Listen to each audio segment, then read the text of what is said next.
오늘 받으실 말씀은 사도행전 21장입니다. 사도행전 21장 7절에서 14절까지 말씀이 되겠습니다.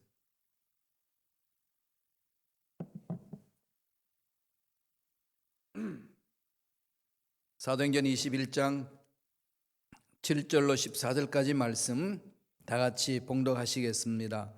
두로를 떠나 항해를 다 마치고 돌레마이에 이르러 형제들에게 안부를 묻고 그들과 함께 하루를 있다가 이튿날 떠나 가이사랴에 이르러 7 집사 중 하나인 전도자 빌립의 집에 들어가서 머무니라.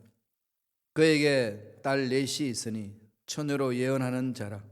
여러 날 머물러 있더니 아가보라 하는 한 선지자가 유대로부터 내려와 우리에게 와서 바울의 띠를 가져다가 자기 수족을 잡아매고 말하기를 성령이 말씀하시되 예루살렘에서 유대인들이 이같이 이 띠 임자를 결박하여 이방인의 손에 넘겨주리라 하거늘 우리가 그 말을 듣고 그곳 사람들과 더불어 바울에게 예루살렘으로 올라가지 말라 곤하니 바울이 대답하되 여러분이여 어찌하여 울어 내 마음을 상하게 하느냐. 나는 주 예수의 이름을 위하여 결박당할 뿐 아니라 예루살렘에서 죽을 것도 각오하였노라 하니 그가 곤함을 받지 아니하므로 우리가 주의 뜻대로 이루어지이다 하고 그쳤노라. 아멘. 이 말씀으로 고난 앞에서 쫄지 마라, 고난 앞에서 쫄지 마라는 제목으로 은혜 말씀을 나누겠습니다. 우리 한 주간 그리스도의 남은 고난에 대해서 바울이 외쳤던 이 말씀을 우리 마음판에 새기고 있습니다. 그리스도의 남은 고난을 내 육체에 채운다. 남은 고난이 뭐냐? 그리스도의 십자가의 은혜가 그 고난이 부족해서 남은 고난이 아니고 다 이룬 건데 그래도 불구하고 왜 남은 고난이라고 그랬느냐? 우리 말씀을 살펴봤습니다. 뭐라고 그랬나요? 남은 고난이란 예수님의 제자 되기 위하여 주님의 말씀에 따라가기 위하여 우리에게 찾아오는 고난이라고 했습니다. 내가 제자 되는 데 찾아오는 고난, 교회 공동체를 세우는 데 찾아오는 고난, 이것은 그리스도의 남은 고난이다. 바울이 그렇게 표현을 합니다. 이 남은 고난은 버릴 것이 아니고 피할 것이 아니고 육체에 채운다 그렇게 하고 있어요. 나중에 갈라디아에 가면 갈라디아서에서는 그렇게 말을 합니다. 내 육체에 예수의 흔적을 가져놓으라. 예수의 흔적 중요한 거죠. 스티그마. 고대 시대 때에 종들에게 표시하기 위해서 낙인을 찍는 거.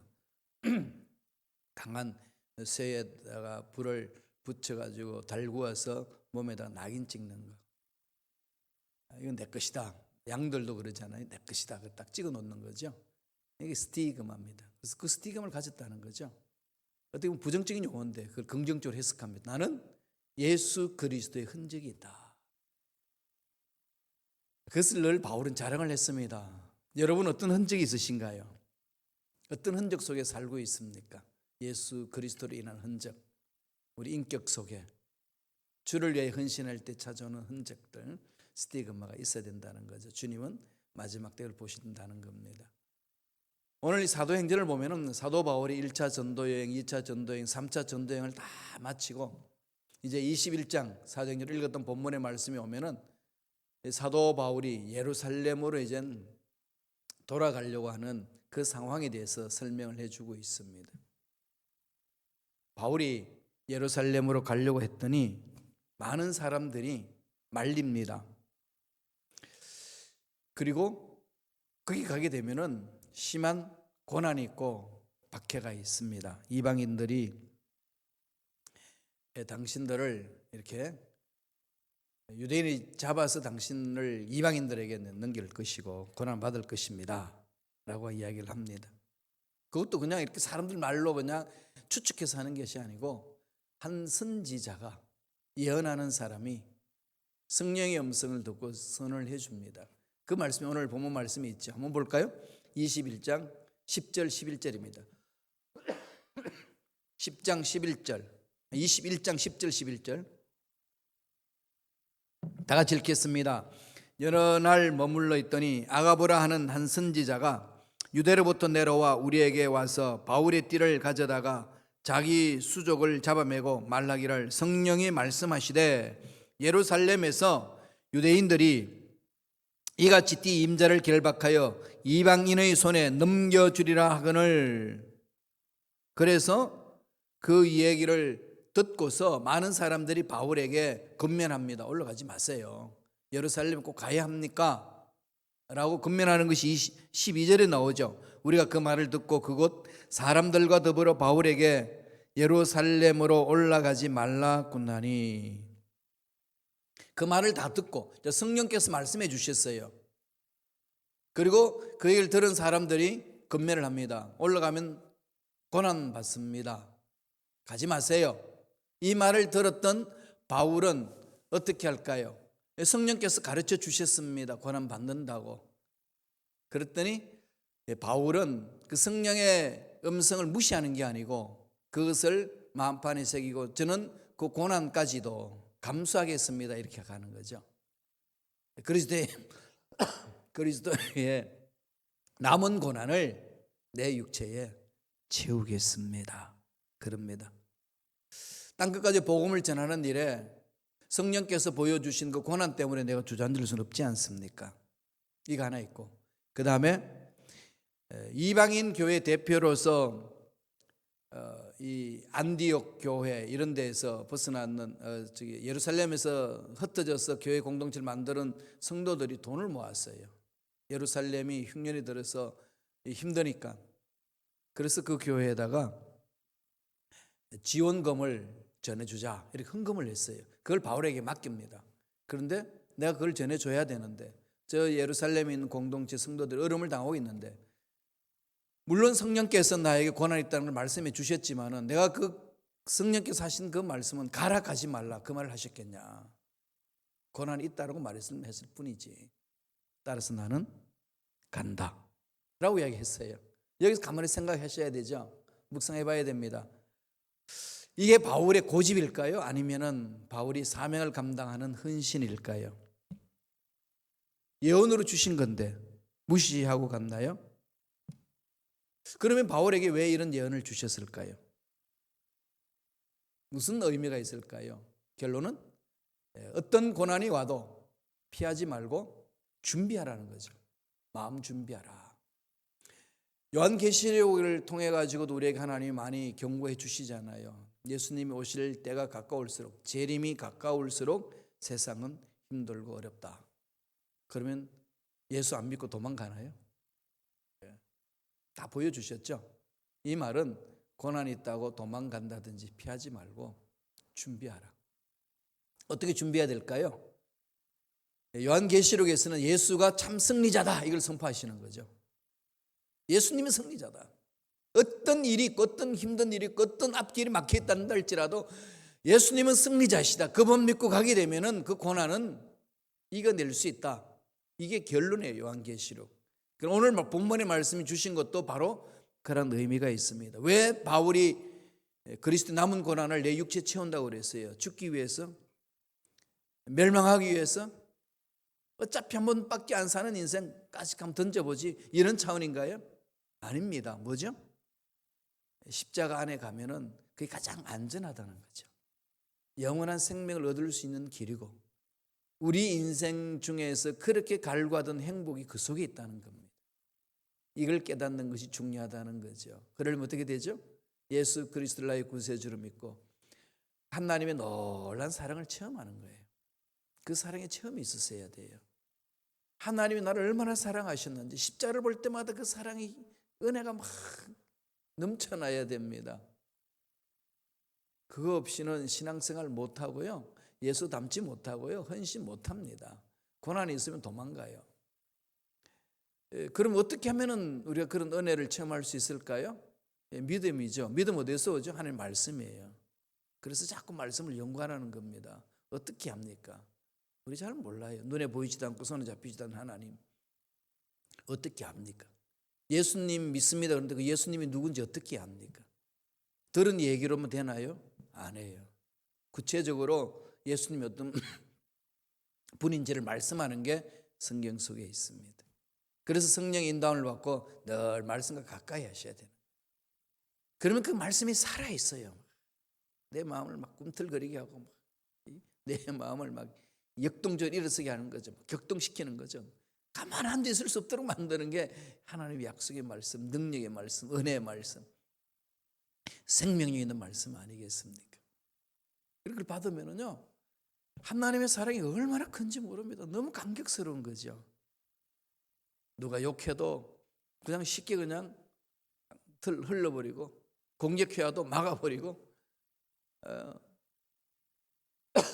이상한 눈초리 보내도 휘말려 들지 않습니다. 바울은 그 은혜를 체험한 거죠. 그 은혜를 체험하고 나서 온전히 하나님이 원하시는 그 계획에 따라서 하나님이 원하시는 일을 위하여서 달려갑니다. 그 달려가는 바울의 각오가 어떤 걸까요? 오늘 본문에서 나옵니다. 두 가지로 볼 수 있어요. 첫째로 죽을 것도 각오한다 이거죠. 난 죽을 것도 각오한다. 왜? 내 생명은 주님에 의해서 살아났고 주님의 것이다. 주님이 내 인생을 책임져 주시는데 세상에 일어나는 고난 때문에 내가 물러설 수 있겠냐? 물러설 수 없다는 겁니다. 본문 말씀이 이렇게 말하고 있어요. 21장 13절에 이렇게 이야기합니다. 다 같이 읽겠습니다. 바울이 대답하되 여러분이 어찌하여 울어 내 마음을 상하게 하느냐? 나는 주 예수의 이름을 위하여 결박당할 뿐 아니라 예루살렘에서 죽을 것도 각오하였노라 하니. 선지자가 와가지고 성령님이 말씀하시는데 바울아 너 예루살렘 가면은 결박한대, 결박받는데 이방에서 넘어간대, 뭐 어떻게 될는지 모른대, 어떡할래 이거잖아요. 그러니까 그걸 듣고 있던 바울을 아끼는 사람 가지 말라고 호소합니다. 눈물로. 그랬더니 바울이 왜 눈물 흘리면서 내 마음을 상하게 하느냐, 내 마음을 아프게 하느냐. 이게 원뜻은요, 내 의지를 꺾어서 왜 주춤하게 만드느냐, 하나님의 일을 하는데 하나님의 뜻에 집중하려고 하는데 왜 인간적인 정으로 매달리느냐 이 말이에요. 나를 인간적인 정으로 하나님의 뜻을 무시한 채 하나님 일을 하지 못하도록 나를 주춤하게 만들든지 의기소침하게 만들지 말라. 이 다른 말로 말하면 뭐하죠? 왜 쫄게 하느냐 이거죠. 고난 앞에서 왜 쫄게 하느냐, 왜 그걸 겁을 줘가지고 감정을 가졌으니까 그러지 않나요? 미래를 보여주는데 그 미래 앞에서 힘들고 어려운 일이 있다는데 결박돼가지고 이방에서 넘어가면은 로마로 호송될 것이고 로마로 끌려가게 되면은 살 수 없는 존재가 될 것인데 이런 것들을 미리 보여준 그것을 통해 가지고 울면서 내 마음에 호소하면 내 마음이 약해지지 않겠냐? 내 마음을 왜 쫄게 만드냐? 이 얘기예요. 그래서 오늘 제목을 고난이 있단다 할지라도 고난 앞에서 쫄지 말라. 쫄지 마셔야 돼요. 그리스도의 남은 고난을 육체에 채우는데 뭐 이런 일 저런 일 있죠. 교회 공동체 신앙생활 하다 보면 이런 일 저런 일 있어요. 사람 만나면 이런 일 저런 일 수많은 문제들 일어나잖아요. 목회하면서 제가 그걸 참 많이 느꼈어요. 그럴 때마다 하소연하잖아요. 하나님 앞에. 하나님 왜 이런 일이, 정말 하나님 뜻대로 한번 살아보겠다고, 정말 하나님 말씀 위에 서서 능력 살아보겠다는데 왜 이렇게 왜 잠잠하게 계시고 침묵만 지키십니까? 뭘 어떻게 하라는 겁니까? 막 이러면서 막 하소연이 막 오잖아요. 이런 속에서 오는 그 답답함은 이루 말할 수 없겠지요. 정말 힘들고 어려울 때가 있습니다. 그럴 때마다 잔잔히 성령께서 말씀을 통해서 던져주시는 메시지는 야, 환경 보고 쫄지 마라 이거예요. 상황 보고 쫄지 마라. 하나님은 죽은 자도 살리시고 없는 것도 있게 하시는 하나님이시다. 죽은 자를 살리시는 것 아차리 하나님, 생명력을 주 살린다. 없는 것도 있게 하시는 하나님. 창세기에서 보셨지 않습니까? 무에서 유를 창조하시는 바라의 하나님. 그분을 믿는 거죠. 그분을 신뢰하는데 그런 앞에서 쫄면 되겠냐, 이 얘기입니다. 밀레도에 있을 때에 바울이 예언을 들었어요. 20장 전장이 있는데 20장 23절 24절 보실까요? 다 같이 우리 한 목소리 읽겠습니다. 오직 성령이 각 성에서 내게 증언하여 결박과 환난이 나를 기다린다 하시나 내가 달려갈 길과 주 예수께 받은 사명 곧 하나님의 은혜의 복음을 증언하는 일을 마치려 하면은 나의 생명조차 조금도 귀한 것으로 여기지 아니하노라. 어떤 결박 있고 환난이 와도 나는 달려갈 길을 가야 하는 사람이야. 자기의 본분을 다 아는 거죠. 이 세상에 모든 존재하는 것들은 다 자기의 사명이 있잖아요. 컵은, 여기 있는 컵은 물을 담아내듯이 이 마이크는 음성을 받아서 이 스피커로 전달해 주는 사명이 있고, 이 강대상은 이 마이크를 받쳐주고 이 성경책을 받쳐주고 제 아이패드를 받쳐주고 이게 딱 써 있어야 되잖아요. 그런데 이게 싫어, 나 이거 안 할 거야. 그럼 이게 필요가 없는 거지요. 우리 인간도 당연한 거 아니겠어요? 저와 여러분은 하나님의 선하신 계획 가운데 세상에 태어났습니다. 살다가 보니까 생명이 있는 거죠, 그죠? 문제도 생기고 이런 일도 생기고 미래도 걱정되고 과거의 아픔도 있고 뭐 여러 가지 이렇게 얽혀져 있습니다. 보니까 이 생명 어디서 왔을까? 아무리 생각해도 부모님부터 태어났고 그슬 올라가게 되면은 원점이 나옵니다. 하나님의 손 아니겠어요? 하나님의 계획이죠. 하나님의 선하신 계획 가운데서 부모님을 통하여 생명을 주셨습니다. 그렇다면 근본적으로 생명을 주신 분은 하나님. 왜 주셨을까요? 이 세상에서 할 일이 있으니까. 나를 통해 사실 일이 있는 거죠. 우리는 그걸 깨닫고 그 일을 하면 됩니다. 그것을 모르고 이 사람과 저 사람 비교해가지고 우울하고 우월감을 느끼고 열등감을 느끼고 그래서는 안 되죠. 여러분 영화 중에 아마데우스라는 영화 보셨어요? 모차르트와 살리에르의 그 이야기를 잘 풀어나간 거죠. 천재 모차르트, 그 당시 궁중음악가의 1인자 살리에르의 관계. 정말 살리에르는요, 이 수제예요. 음악가입니다. 위대한 궁중음악가 최고였어요, 그 당시. 그런데 천재가 나타나서 천재 앞에는 못 당하잖아요. 그러나 이 모차르트 앞에는 늘 살리에르는 열등감을 느끼는 겁니다. 못 벗어나는 거죠. 여기서부터 문제가 있는 거 아니겠어요? 그때 살리에르가 정신을 차리고 하나님이 나에게 주신 사명이 뭔가를 깨달았다면 살리에르를 할 일은 뭘까요? 나에게 주신 일에 최선을 다하고 기쁨을 누리는 거죠. 그리고 천재가 나와서 음악사를 이끄는 것에 대해서 길을 열어주는 것, 서로 기쁨을 누리는 거 아니겠어요? 그렇게 한다면 살리에르 인생도 행복한 거고 모차르트 인생도 행복한 거죠. 성경 속에도 있어요. 사울과 다윗. 하나님이 사울을 왕으로 세웠을 때는 가장 연약한 지파 베냐민 지파를 통해 가지고 세운 거거든요. 나중에는 유다 지파를 통해서 메시아의 계보가 일어날 것이라는 것을 예언해 주셨어요. 그렇다면은 사울이 해야 될 일은 뭘까요? 연약한 지파의 왕을 세우신 뜻을 깨달아야 되는 거죠. 그 당시에는 에브라임 지파가 컸고 유다 지파가 컸습니다. 어른거리었어요. 그 속에서 베냐민 지파, 지극히 작은 지파입니다. 그럼 그들이 어떤 힘에 쏠리지 아니하고 이렇게 길을 찾아갈 수 있겠지요. 하나님 그 뜻이 있으신 겁니다. 하나로 뭉치기 위하여. 그런데 사울은 그런 뜻은 아랑곳 하지 아니하고 자기보다도 능력 있고 강한 유다 지파에 있는 이 다윗을 견제하는 겁니다. 일평생. 얼마나 초라합니까? 마지막 인생도 너무 초라했던 거지요. 깨달았더라면 얼마나 멋진 왕으로 쓰겠어요. 이대의 왕을 준비해주고. 정말 멋지지 않겠어요? 삶이란 게. 왜 그런 일이 일어났을까요? 모르는 거죠. 자기가 해야 될 일을 모르니까 딴짓을 합니다. 우리들도 그럴 수 있어요. 특별히 이 앞장서서 나가진 않지만 우리 삶에 있어서, 우리 가정에 있어서 자녀들에게 내 삶을 갖고 나갈 때 내가 할 일이 무엇인지, 교회 공동체에서 내가 할 일이 무엇인지 깨닫고 묵묵히 일을 감당하는 겁니다. 하나님 지켜보시거든요. 바울은 그걸 아는 거죠. 내 사명을 감당하는 일에 어떤 고난이 있어도 아랑곳하지 않는다. 나는 내 육체에 그리스도의 남은 고난을 채우노라. 그리고 고백하는 거예요. 두로에서 바울이 성도들을 만납니다.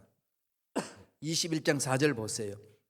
제자들을 찾아 거기서 이래를 머물더니 그 제자들이 성령의 감동으로 바울들어 예루살렘에 들어가지 말라 하더라. 한두 사람이 아니에요. 성령께서 말씀해 주시고 사람들도 말씀하고 또 아가보에 있는 사람이 막 선지자가 이야기도 해주고 다 분명히 가르쳐 줬는데 바울은 알고도, 다 알죠. 알고도 나는 하나님 주신 사명에 목숨 걸겠습니다. 멋지잖아요. 참 멋진 삶을 사는 거죠. 단호히 말하는 거죠. 13절 한번 더 읽어보실래요? 다 같이 읽겠습니다. 바울이 대답하되 여러분이여 어찌하여 울어 내 마음을 상하게 하느냐. 나는 주 예수의 이름을 위하여 결박당할 뿐 아니라 예루살렘에서 죽을 것도 각오하였노라. 하나님의 뜻을 이루는데 내 목숨 바칩니다. 딱 결론 내려주는 거죠. 이러면 어려움을 이겨낼 수 있어요. 사람의 눈총도 극복할 수가 있고 사람의 평가에서도 자유함을 얻을 수 있고 사람들이 모함하는 것에서도 흔들리지 않을 수 있습니다. 어떤 어려움이 있어도 흔들리지 않고 일어설 수가 있는 거지요. 이 은혜가 필요한 거 아니겠습니까? 두 번째로 이런 고난이 있을 때 어떻게 해야 될까요?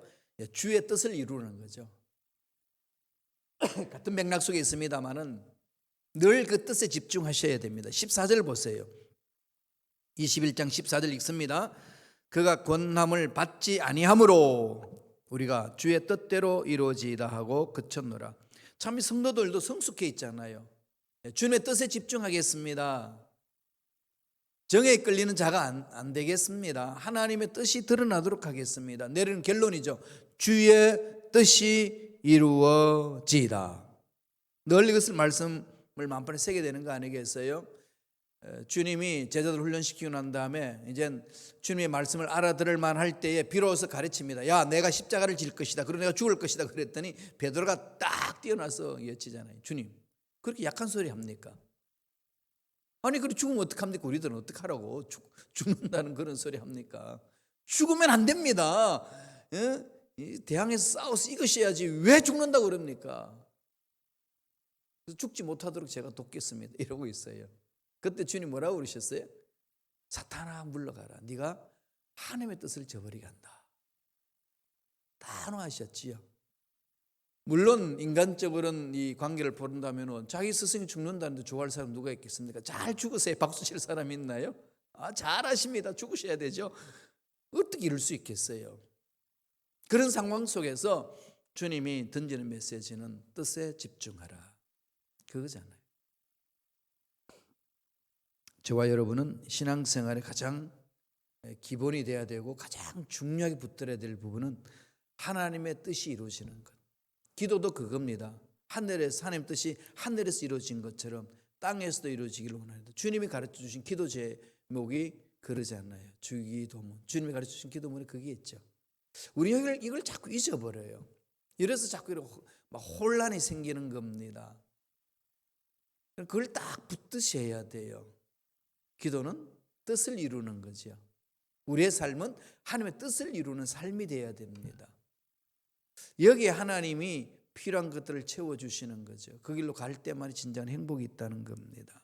하나님은 우리의 삶을 우연하게 이렇게 만들어 놓은 거 아니에요. 우연하게 사람 만나게 한 거 아닙니다. 하나님 선하신 계획이 있어요. 시편 기자가 이렇게 고백을 합니다. 시편 139편 13절 14절 주께서 내 내장을 지으시며 나의 모태에서 나를 만드셨나이다.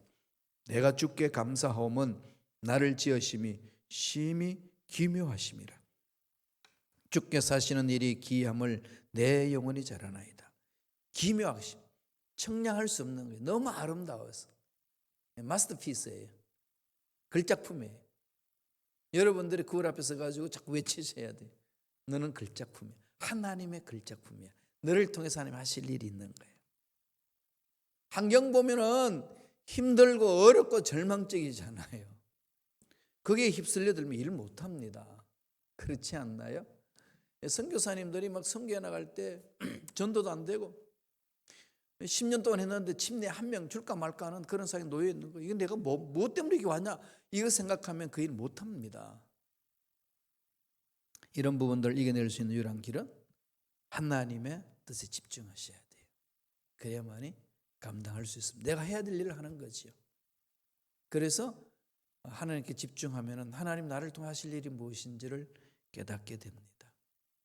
그때에 정말로 이루말할 수 없는 기적을 맛볼 수가 있는 거죠. 하나님의 은혜를 맛볼 수가 있는 겁니다. 하나님 능력을 우리가 체험하며 살아갈 수 있는 거죠. 자기 생각에 머물지 마세요. 문제를 푸는 방법도 자기 방법으로 그냥 풀려고 그러지 마세요. 근데 참 그런 말을 많이 들었는데도 불구하고 안 되지, 그죠? 잘 안 됩니다. 왜냐하면 머릿속에 계산이 막 나오니까. 그것을 꺾는 훈련을 하셔야 돼요. 그건 훈련밖에 없습니다. 그냥은 안 돼요. 말씀에 써야 돼요. 왜냐하면 영적 전쟁이니까 악한 영들이 넘어지도록 괴롭히거든요. 주님의 뜻은 뜻이 있어요. 우리를 향한. 큽니다. 위대합니다. 이사야 55장 8절 9절 읽어볼까요? 다 같이 읽겠습니다. 이는 내 생각은 너희 생각과 다르며 내 길은 너희 길과 다름이니라. 야훼의 말씀이니라. 이는 하늘이 땅보다 높음 같이 내 길은 너희 길보다 높으며 내 생각은 너희 생각보다 높음이니라. 힘들고 어려울 때에 고난 주간을 통해 가지고 그 고난을 다시 묵상합시다. 바울은 그랬습니다. 그리스도의 남은 고난을 내 육체에 채우노라. 어떻게 채울까요? 죽을 것도 각오하고 하나님의 뜻을 이루는 데 집중하겠습니다. 하나님의 능력을 바라보며 나아갈 때 그 고난 속에서 능히 이길 수 있는 힘과 은혜를 허락해 주실 줄로 믿습니다. 그런 복이 넘쳐나기를 간절히 축원합니다. 기도하겠습니다. 하나님 감사합니다. 오늘도 귀한 생명을 주셔서 말씀에 쓰게 하시고 하나님의 뜻을 깨닫게 하시고 하나님이 주신 사명을 다시금 바라보며 일어설 수 있도록 축복해 주시니 감사합니다. 우리 영혼 주님 손에 맡깁니다. 우리 삶을 주님 손에 맡깁니다. 간섭하여 주시고 다스려 주시고 고난 속에서도 물러서거나 쫄는 자가 아니라 고난 앞에서도 쫄지 않는 자, 담대한 자로 일어설 수 있도록 역사하여 주시옵소서. 은혜 감사하여 예물드립니다. 드린 손길 기억해 주시고 소원 이루어 주시고 앞날에 좋은 일들 많이 일어날 수 있도록 복의 복으로 역사하여 주시옵소서. 감사하고 예수님의 이름으로 축복하며 기도드리옵나이다. 아멘.